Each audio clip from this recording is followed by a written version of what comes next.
جو دلیل سے پرے ہے وہ ناحق پر ہے، کیونکہ اللہ تعالیٰ نے ایک جگہ اور یاد آئی ہے، سورہ انعام کی ایک آیت ہے، اللہ تعالیٰ نے فرمایا ہے وَإِن تُطِعْ أَكْثَرَ مَنْ کرنے لگے تو وہ آپ کو اللہ کے دین سے گمراہ کر دیں گے۔ گویا دنیا میں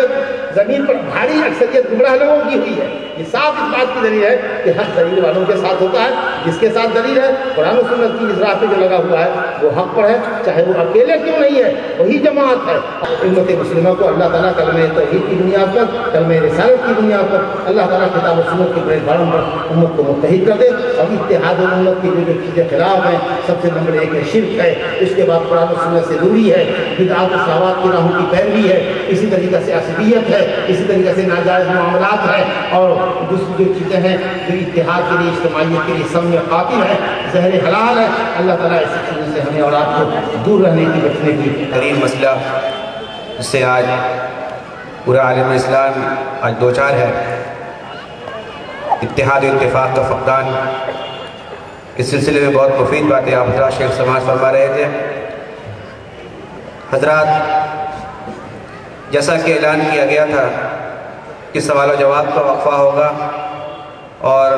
آپ حضرات سے گزارش کی گئی تھی کہ آپ حضرات اپنے سوال کو پرچے پر لکھ کر یہاں جمع کریں، اور یہ بات ہی میں نے کہا تھا کہ آپ حضرات موضوع کے لحاظ سے سوال کریں، لیکن بہت سارے پرچے ہمارے پاس آئے ہیں۔ افسوس اور صد افسوس کہ سوائے 1-2 سوال کے کوئی بھی سوال ایسا نہیں ہے جو آج کے موضوع کے لحاظ سے ہو۔ بہرحال کچھ سوالات ایسے بھی ہیں جسے میں اکثر دیکھتا ہوں، اور اللہ کا یہ فضل ہے کہ بہت سارے جلسے میں شریک ہونا پڑتا ہے اور یہی ذمہ داری نبھانی پڑتی ہے، تو ایک ہی سوال میں اکثر دیکھتا ہوں کہ لوگ گھوم کر کرتے ہیں، جبکہ بہت سارے سوال اس میں آئے ہیں جس کے جوابات اس سے قبل کئی جلسوں میں دی جا چکے ہیں، لیکن پھر وہی سوال دہرا کر ہی سوال ہمارے پاس آتے ہیں۔ میں سمجھتا ہوں کہ یہ چیزیں درست نہیں ہیں۔ بہرحال جو سوال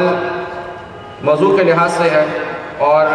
جسے یہ سمجھا جائے اس کا جواب دیا جائے، انشاءاللہ وہی سوال میں شیخ سے کروں گا، اور اس کے سلسلے میں آپ پہ کوئی جواب دہی کے بھی میں مستحق نہیں ہوگا کہ میں آپ کے سوال کا جواب کیوں نہیں دی گئی۔ کہ یہ تو پتہ ہے کہ نماز فرض ہے، اور اسی طرح عورتوں پر پردہ فرض ہے، لیکن جس طرح نماز پردے میں مریضوں کو سہولت دی گئی ہے،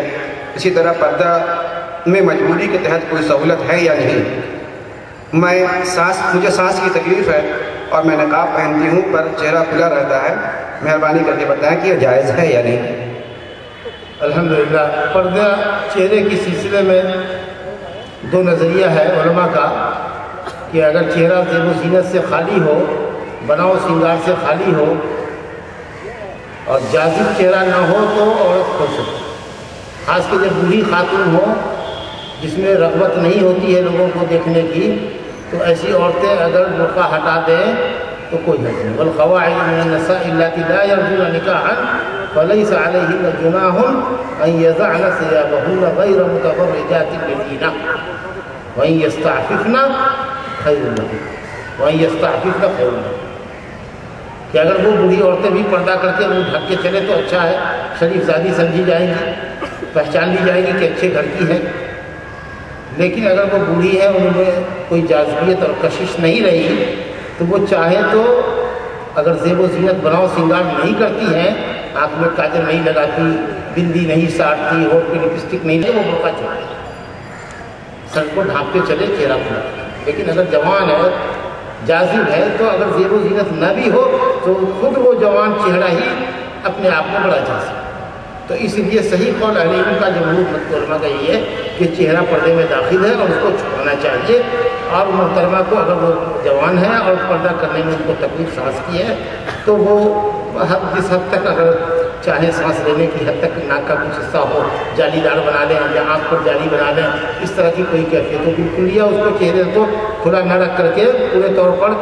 اس کو نہ رکھ کر کے تھوڑا ناک کے سامنے جالی لے لیں، آنکھ کے سامنے جالی لے لیں، جس سے سانس لینے میں ان کو گھٹن نہ ہو، اور پھر علاج بھی کرائے، اللہ تعالیٰ کی تکلیف کو دور کرے۔ یہ اچھی خدمت ہے، جس کا گروپ اچھا ہو اور خون صاف ہو ٹیسٹ کرنے کے بعد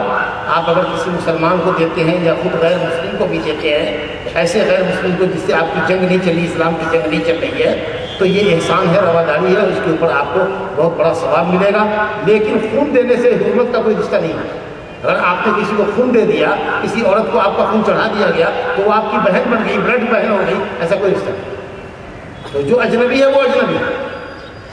جو رشتہ ہے وہ اپنی جگہ قائم ہے۔ بلڈ کا رشتہ کا مطلب پیدائش کے رشتے، پیدائش سے جو رشتہ ہوتا ہے، نطفے سے جو رشتہ ہوتا ہے، حمل کے ذریعے جو ہوتا ہے، دادیالی نانیالی رشتہ، باپ کے ذریعے ماں کے ذریعے، اور سسرالی رشتہ، یہ 3 رشتے ہیں۔ اور ایک رشتہ ہوتا ہے دودھ پلانے کی وجہ سے، بچپنے میں 2 سال کی مدت میں اگر 5 گھونٹ دودھ پلا دیا تو وہ رضاعت دودھ کا رشتہ ہوتا ہے۔ اس کے علاوہ اور کوئی رشتے نہیں، باقی سب منہ بولے رشتے،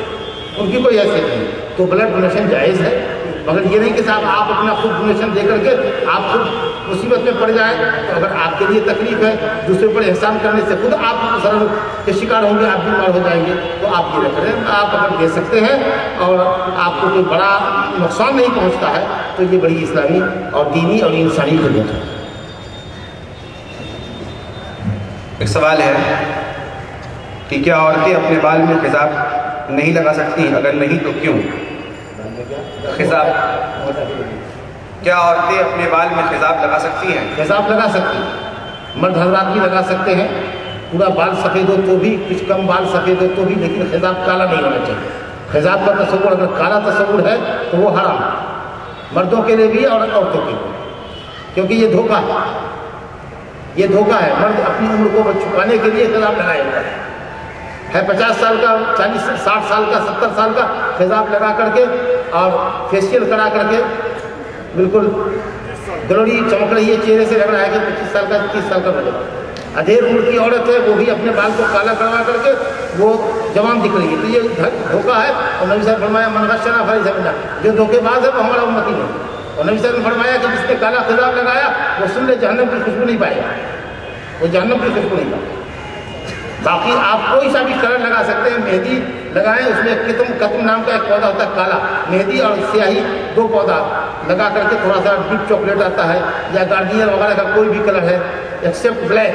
اگر آپ کوئی بھی کلر لگا سکتے ہیں تو آپ کے لیے جائز ہے۔ لیکن نیچرلی آپ کا بلیک ہے تو اس کو کلر کرنا یہ اچھی بات ہے، کیونکہ بہترین کلر جو ہے اللہ تعالیٰ نے بال کا جو رکھا ہے وہ کالا کلر ہے۔ لیکن چونکہ مغربی تہذیب آئی ہے، ہم بوڑھے لوگوں کو دیکھتے ہیں جو بوڑھے چٹے ہیں، ان کے بال بھورے ہیں، تو ہم اپنے کالے بال کو بھی بھورا کرتے ہیں، یہ اچھی بات نہیں، علماء نے منع کیا۔ ہاں، بال کالا ہو تو کالا نہیں رہے تو اس کو دوسرا کلر نہ کریں،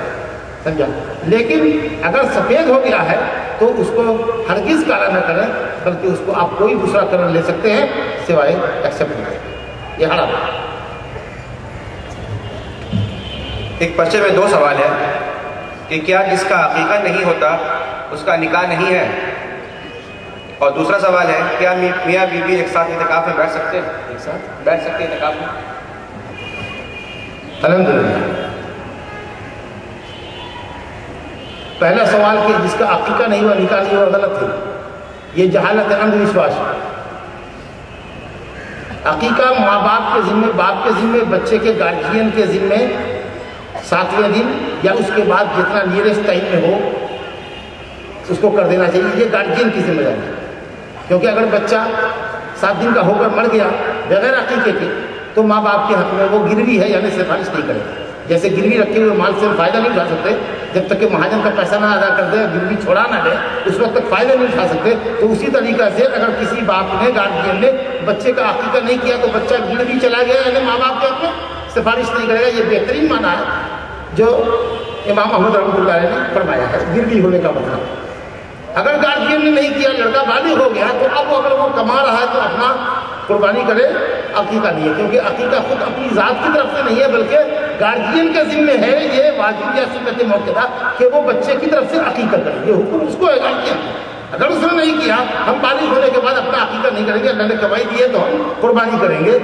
اور اگر نہیں ہے کمائی قربانی کرنے کی بھی استطاعت نہیں تو آپ نکاح کرنے کی استطاعت رکھتے ہیں، بیوی کو کھلا پلا سکتے ہیں، اس کی مہر کی ادائیگی کر سکتے ہیں تو آپ کر لیجیے، پھر آپ کو عقیقہ کرنے کی ضرورت نہیں۔ خلاصہ یہ کہ آپ کی شادی عقیقہ کرنے پر ڈیپینڈ کرے۔ ایک سوال کا جواب ہوا۔ رہ گئی بات میاں بیوی کا اعتکاف کرنا، تو ایک خیمہ میں میاں بیوی ایک ساتھ اعتکاف میں نہیں بیٹھ سکتے، اور اس کی دلیل یہ ہے کہ نبی صلی اللہ علیہ وسلم نے جب اعتکاف کا ارادہ کیا تو حضرت ام المؤمنین عائشہ رضی اللہ عنہا نے اعتکاف کی اجازت مانگی تو آپ نے کہا ٹھیک ہے تم مسجد میں اعتکاف کر سکتی ہو، تو انہوں نے اپنا خیمہ الگ ڈالا۔ یہ دیکھ کر کے ام سلمہ نے بھی اپنا خیمہ ڈالا، کچھ اور صحابہ آپ کی ازواج مطہرات نے خیمے ڈالے، کئی خیمے مسجد میں آ گئے تو آپ نے پوچھا ما هذه الاخبیہ، یہ سب خیمے کیا ہیں، کس کے ہیں؟ تو آپ نے کہا سب آپ ہی کی بیویوں کے ہیں۔ تو آپ نے کہا کہ یہ نیکیوں کے ارادے سے ایسا کر رہی ہیں؟ کہا نہیں، یہ سوگن کی ڈاہ میں کر رہی ہے کہ ایک کو اجازت مل گئی تو دوسری کیوں پیچھے رہے، دوسری کو ملی تو تیسری کیوں پیچھے رہے، چلو میرا خیمہ اتار دو، میں اس سال اعتکاف نہیں کرتا۔